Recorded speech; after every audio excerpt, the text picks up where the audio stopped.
What's going on, everybody? Welcome back to another episode of a Gaming with the Bros Cast, episode 195. My name is Harrison, and I am doing a very short solo dolo episode today.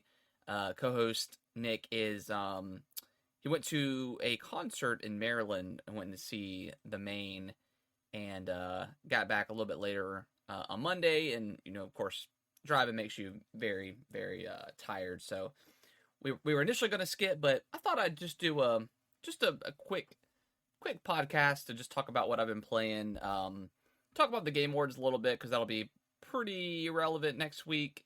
Of course, I'll get Nick's thoughts on the Game Awards and what he thought about and what he liked and the stuff that was announced. But yeah, I just wanted to kind of briefly talk about um, that and kind of all the controversies that happen with the Game Awards because, of course, it's the video game industry and we can't get through anything without somebody getting upset. But yeah, we'll start the show with just what I've been playing, which hasn't been a ton. I've been playing, of course, more Halo Infinite as the current season as I think is getting ready to wrap up. But yeah, still absolutely loving this game. I think it's probably my favorite multiplayer game right now. I did all the other stuff, but granted, I don't play a lot of multiplayer games, so not I'm probably not the best person to give my opinion on that. I dabble in Fortnite every once in a while, but I don't play most of the hardcore stuff like Apex and Valorant and I don't know what else, man. There's so many multiplayer games at this point. It's hard to keep up, but Halo has been a staple in my kind of weekly gaming habits. I did finally start Sea of Stars. It's on Game Pass, so I finally booted that up a couple days ago. It's a great game. I can definitely see the care and love that went into this game, and the kind of the throwback to old school RPGs, such as like Chrono Trigger, even stuff like maybe Super Mario RPG, Paper Mario. I could see the foundation of those games in this game. So far, the story is very interesting, very very heartfelt. Like the characters care about each other. Don't have a lot to say. I mean, I'm maybe 2 hours in. The combat's really fun. It's a turn-based turn-based RPG with that mechanic like Paper Mario, where if you time it right, you'll do extra damage. If you time it right, you'll defend and take less damage. But so far, the couple of bosses I've fought are fun, and yeah, I mean the game. Like I love the art style, and honestly, I love traversing kind of the world. It's one of those games where it kind of takes you in and out. Like you're going to the backdrop the backdrop, then bringing you to the foreground. So it's yeah, I love the art style. I love traversing through this world, and don't know if it's gonna like super open up. I haven't gotten to that point yet. Um, but yeah, so far I'm really really digging it. Hopefully I'll get this finished up by the time we do our game of the year stuff. Because again, I feel like with every game I played this year, any one of them could fall on my top 10. Um, Other than that, I picked up.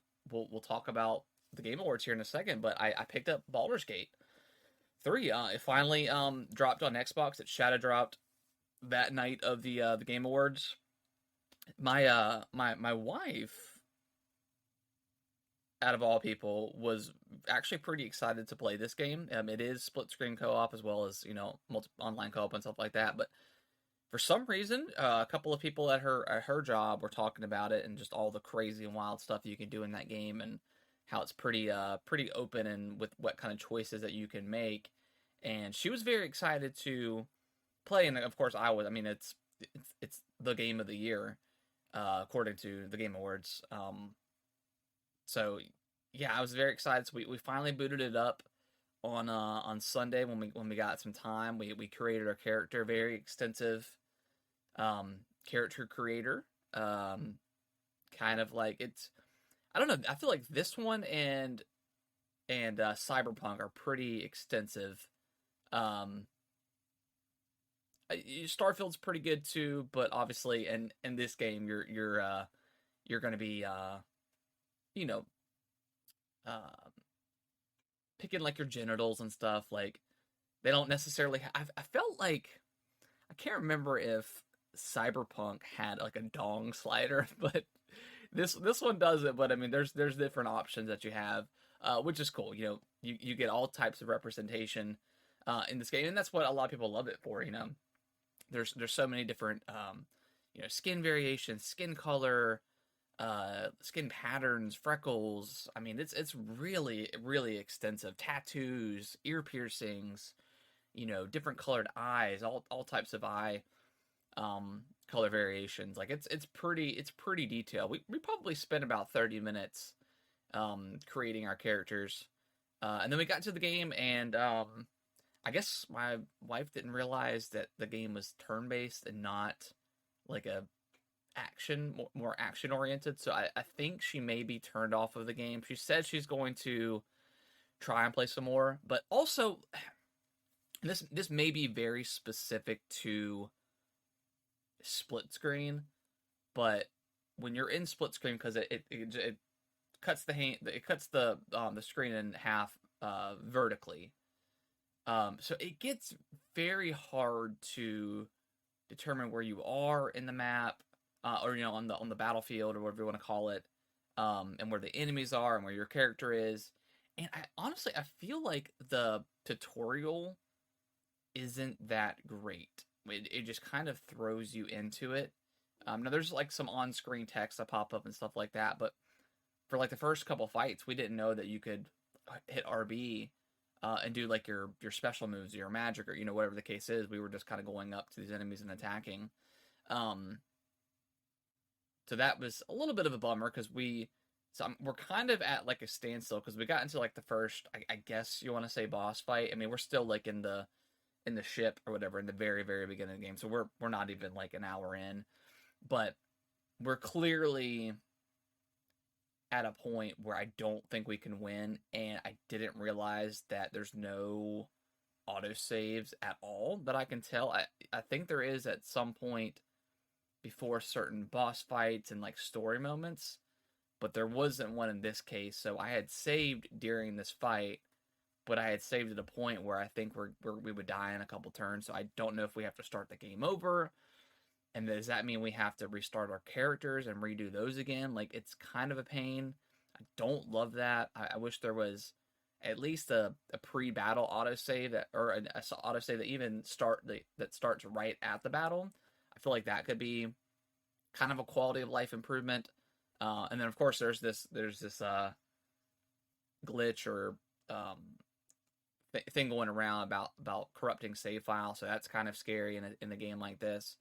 So I know it's kind of like Skyrim where you're supposed to be saving often.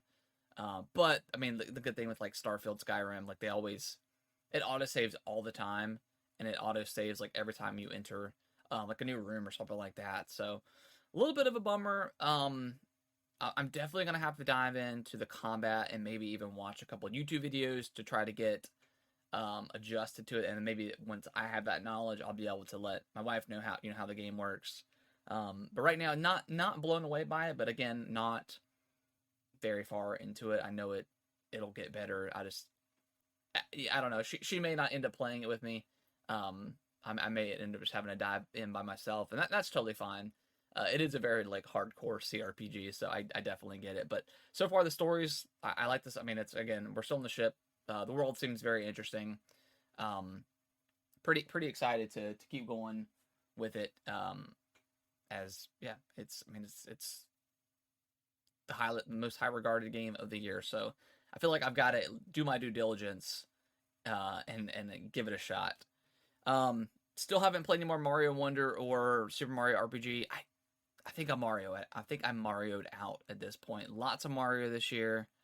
I'll probably finish the RPG. I want to dive back into Wonder with my son and finish that up. I'm not too far. I'm probably a little over halfway, so I know it's not that far. I probably won't try to do any of the collectibles at this point.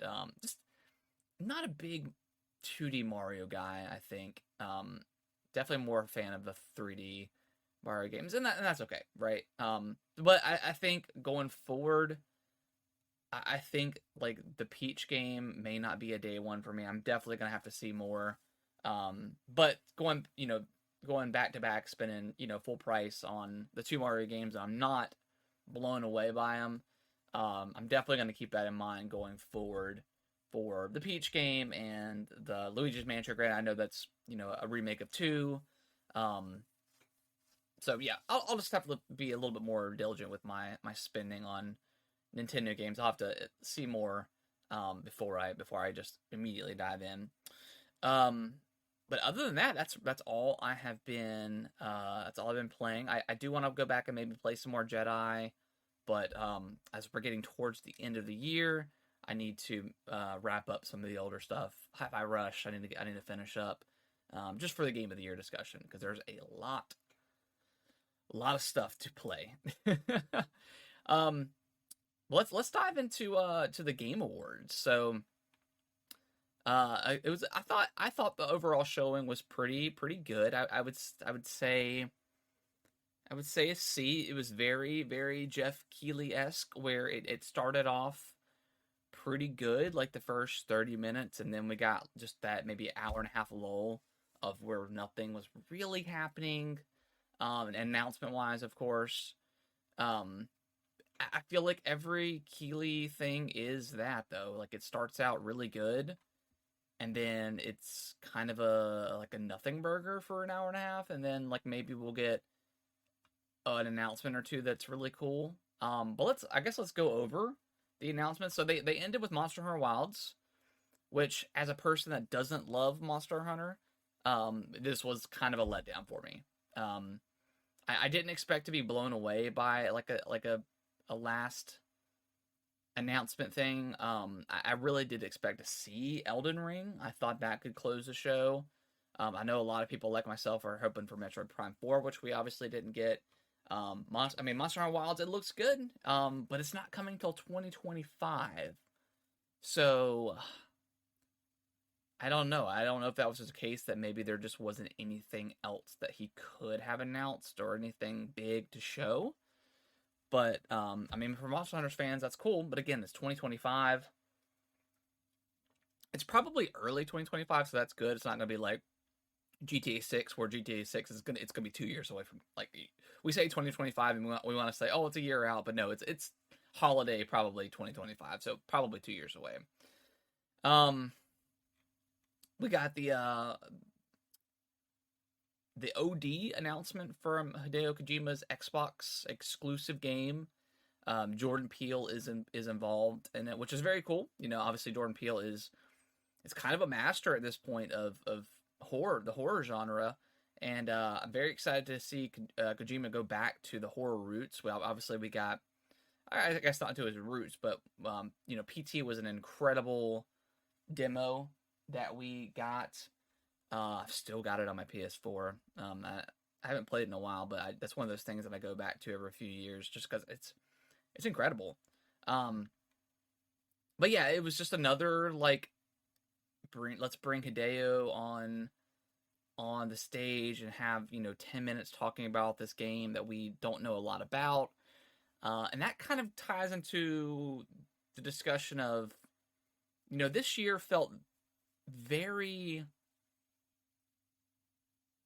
obviously this is for the developers, but it felt, I don't know, it something felt a little bit off with this award ceremony. I know obviously Jeff cares a lot, and you've got to appease the people that are funding this thing, the marketers. You got to have the heavy marketing and stuff like that. But this one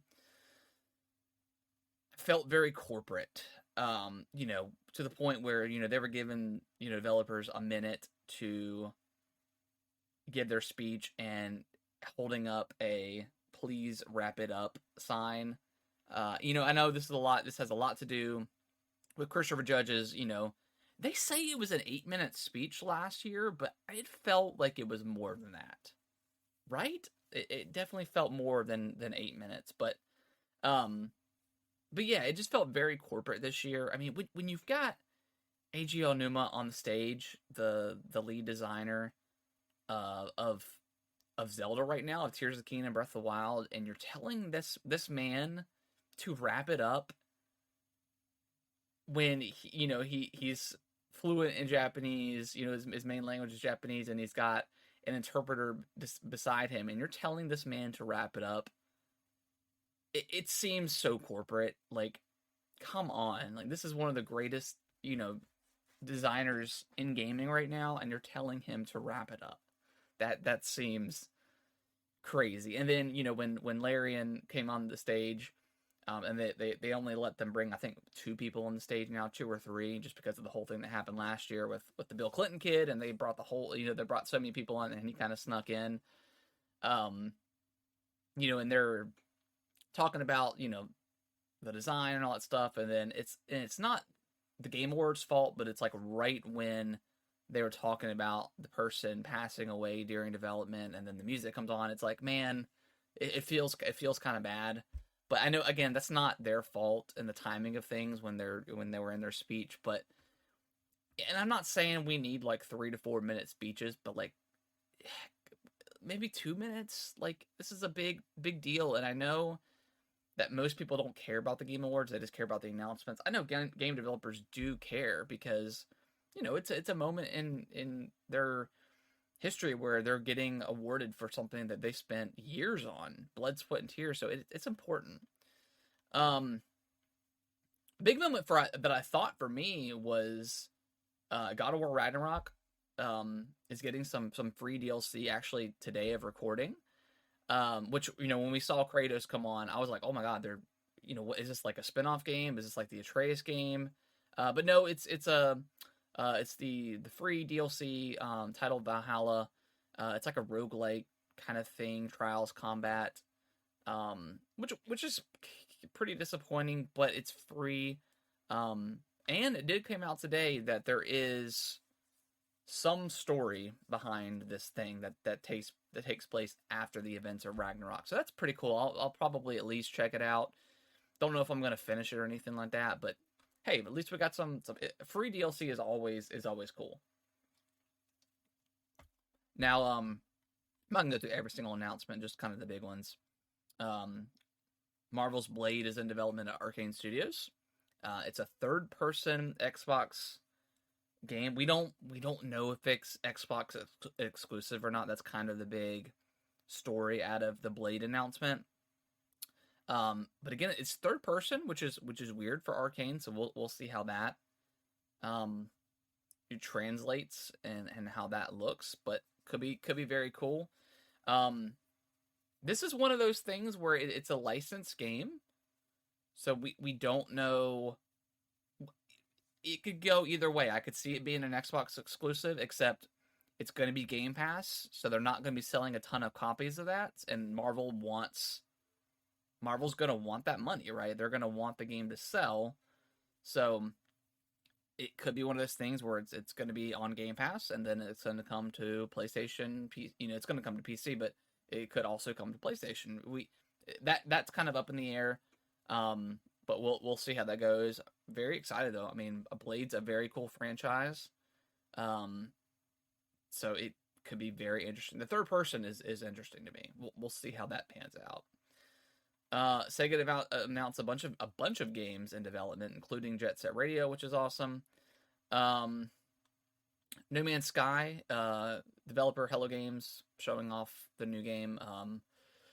Light No Fire, which the lead designer came out, and he was kind of ambitious about his talking, which everyone was like, please, like, don't be over ambitious, don't oversell the game, let's just see how it looks, and we'll go from there.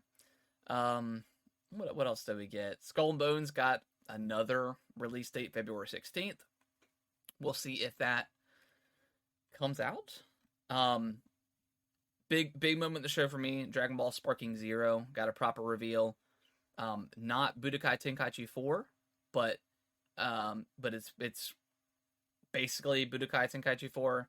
Very excited. I love my Dragon Ball fighting games, so we hopefully that turns out great. Hopefully it comes out pretty soon. kind of a big surprise for me. Or the Ori developer Moon Studios, No Rest for the Wicked, looks like a kind of like an ARPG, kind of like a Diablo esque game. It looks great. Um,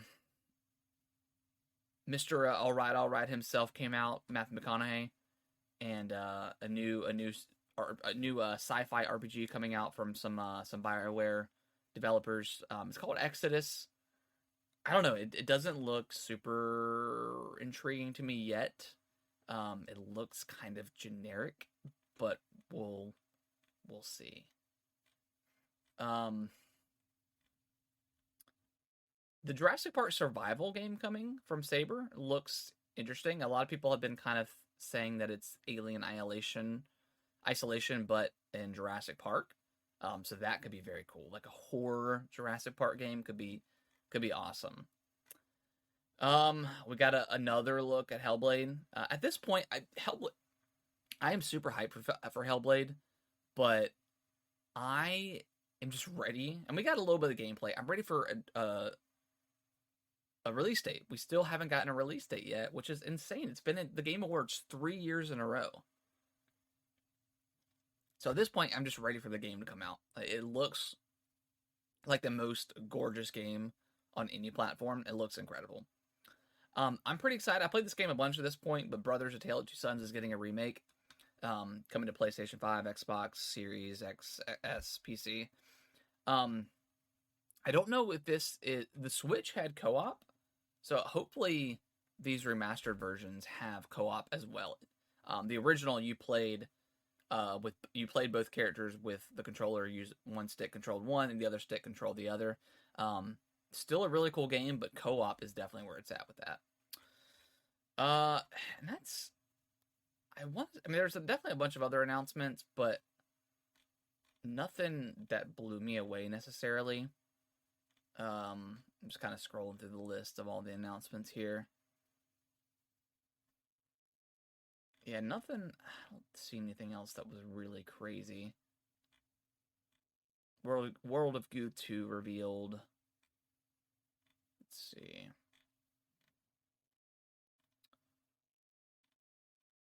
Yeah, nothing crazy. Overall, I would say it was a C.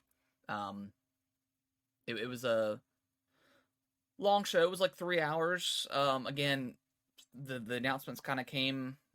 They were strong at first, and then it just kind of was kind of a not a lot of like great stuff in the middle, and then the end was decent. And again, ending on Monster Hunter Wilds. Um, again, not a big Monster Hunter fan, so not super excited for that last announcement, but it is what it is. But the big controversy coming out of because of course is Game of the Year out of all things. Like I thought it was a lock-in for Tears of the Kingdom and Baldur's Gate 3, but the Spider-Man fans felt some type of way. And maybe because it was nominated for like 6 or 7 awards and didn't get any. And then for some reason they thought that they were going to get Game of the Year, which is kind of insane. I don't know. I still haven't played Spider-Man 2. I don't have a PS5. I want to play it. But all the kind of the commentary coming out of Spider-Man 2 that it was a really fantastic sequel. It was a better game than Spider-Man 1, and that's kind of about obviously like the fast travel thing was very cool, but other than that, that was about it. Like I didn't see people that were like, "Oh, this is the greatest game of all time." That were most of the stuff that's most of the commentary coming out of PlayStation exclusives these days is like every game is the greatest game of all time, even though they're usually not. Like obviously God of War last year was incredible. But yeah, just a lot of controversy about the Game of the Year stuff, and I don't know. Like, there's one clip going around on Twitter, that was like the beginning of the game, I guess, when you're fighting Sandman, and it was just like it was. I think PlayStation has gotten into the minds of the gamers where they blend like I think the blending of gameplay and like not a trailer, but like the gameplay and like a scene where Spider-Man is tumbling through a building and maybe you tap triangle to avoid something. Like that's not gameplay. Not really. I wouldn't say gameplay is like actually fighting and swinging and stuff like that, but that's just it's funny that that clip was the one that was chosen to where oh, this is gameplay versus Baldur's Gate 3 is turn-based stuff. So yeah, it's just funny that like I don't know. I put a TikTok up. Someone had done a video on TikTok or whatever and was like, "How did Spider-Man 2 not win?" And I was just like, you know what? I'm convinced. I'm actually convinced now that the PlayStation, the ponies. I'm not talking about just PlayStation people in general because I'm talking about the hardcore ponies, the PlayStation. I said meat riders, the PlayStation meat riders on TikTok, and I think that's what got my video removed because it was like deemed bullying. So I don't know if somebody reported it or not, but I thought it was funny nonetheless. But I'm convinced that they just live in a bubble and they only play like PlayStation first party exclusives, like not even PlayStation games, like Elden Ring and stuff like that.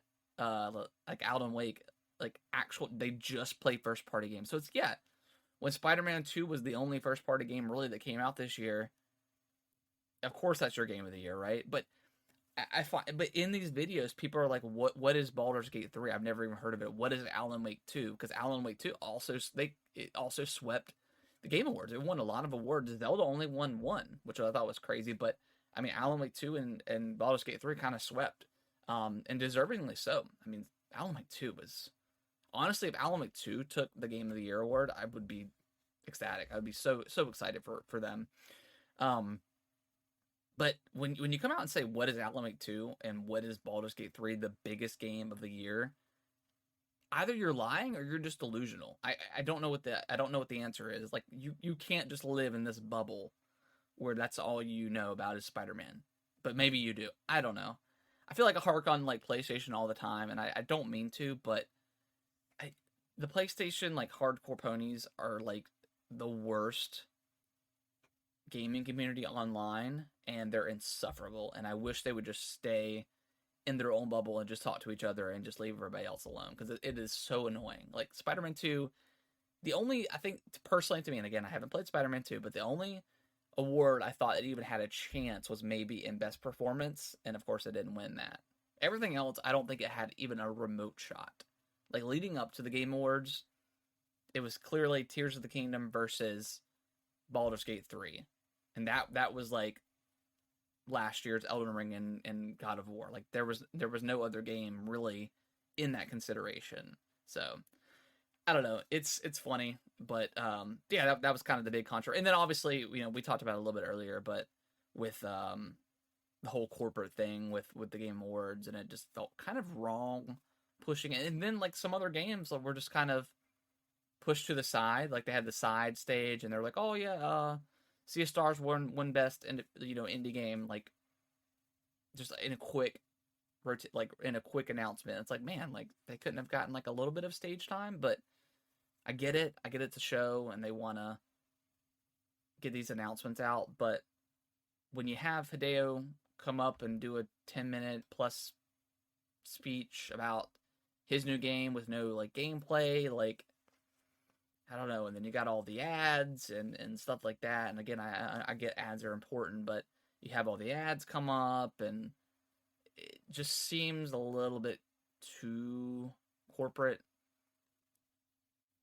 But I don't know how to fix that, right? Um, but now that we know that E3 is officially dead, they came out and said that early this morning. It sucks because now there's nothing else. Like it's just kind of Jeff Keighley holding the industry down, and then so and I like Jeff Keighley, but I don't know, his shows haven't been the best in my opinion. The Game Awards is definitely the best, and I really do enjoy it. Like my brother and I streamed it and we had a great time just talking over it. Like it was a blast. But and it all comes down to the announcements, right? There's nothing too great. But as we moved on from E3, and E3 has obviously been dead for quite a while. Game companies have been splitting off and doing their own showcases. PlayStation left E3 they were the first ones to do it. They left years ago, and just do their own showcase around that time, or maybe don't. So everything's kind of spread apart now. But I do miss the days of just everything being together, and we get these incredible announcements, and we could talk about them. But you know, everyone's got their own direct and showcase and whatever, and they can get more eyes on their specific stuff during that time versus E3 where everything's together and stuff. Some smaller stuff could get lost. So yeah, it's tough, and it's definitely tough, and yeah, rest in peace E3 because it was truly a magical moment. Back in when it was high, right? In its high and its peak times, E3 was incredible when we had the big three there, in the other conferences and stuff like that. So rest in peace E3. We will definitely miss you, but hopefully Jeff can kind of keep the reins going, because yeah, we definitely need that. We definitely need that summertime showcases and stuff like that. So I don't know. I got faith in Jeff, but yeah, the Game Awards need a little bit of an adjustment this year, and he's already acknowledged that some stuff will change, so that's good. All right, guys. Well, I think that's going to wrap up the show this week. Again, I know it was going to be a quick one with just me rambling here, but hopefully you guys enjoyed it. We'll be back next Monday, or we should be. I don't think we'll have any delays or anything like that. But so we'll be back next Monday, and we'll get Nick's thoughts on the Game Awards and what he liked and didn't like, and the stuff that he's been playing, because I know he's pretty deep into Baldur's Gate 3 as well. So we'll be talking more Baldur's Gate 3 next week, and hope you guys everyone enjoys their week. Bye bye.